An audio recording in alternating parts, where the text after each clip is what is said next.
પવિત્ર શ્રાવણ માસના અંતિમ દિવસે એટલે કે શનિવારના રોજ શિવાલયમાં વહેલી સવારથી ભક્તો ઉમટી પડ્યા હતા. શિવજીની પૂજા અર્ચના કરી ધન્યતા અનુભવી. આજે પવિત્ર શ્રાવણ માસનો અંતિમ દિવસ વહેલી સવારથી જ શિવાલયોમાં ભક્તોના ઘોડાપૂર ઉમટી પડ્યા. સુરતમાં આવેલા ભગવાન શિવજીના મંદિરોમાં ભક્તોનું ઘોડાપૂર જોવા મળ્યું છે. તો સુરતના અડાજણ સ્થિત ગંગેશ્વર મહાદેવ મંદિરમાં સહિત તમામ શિવાલયોમાં ભક્તોની લાંબી કતાર જોવા મળી હતી. મંદિરો હર હર મહાદેવના નાદ સાથે ગુંજી ઉઠ્યા છે. ભક્તોએ જળ, બીલીપત્ર, દૂધ વગેરેથી અભિષેક કરી પૂજા અર્ચના કરી હતી. તો સાથે શ્રાવણના અંતિમ દિવસે મંદિરોમાં મહાપૂજા સહિત અનેક આયોજનો કરાયા હતા.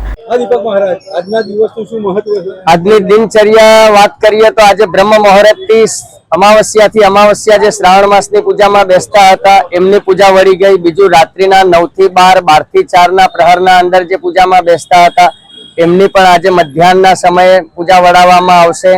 બીજું આપ જોઈ શકો છો મંદિરના હનુમાનજીના પાછળ, તો ત્યાં આપણે દર શ્રાવણ માસની અમાવસ્યાએ મહાપ્રસાદીનું આયોજન કરવામાં આવે છે ગંગેશ્વર મહાદેવ મંદિર ટ્રસ્ટ દ્વારા.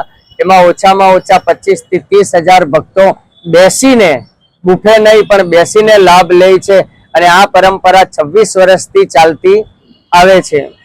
Bureau report, S9 news, Surat. અમારી તમામ માહિતીથી અપડેટ રહેવા માટે જોડાયેલા રહો S9 ન્યૂઝ સાથે.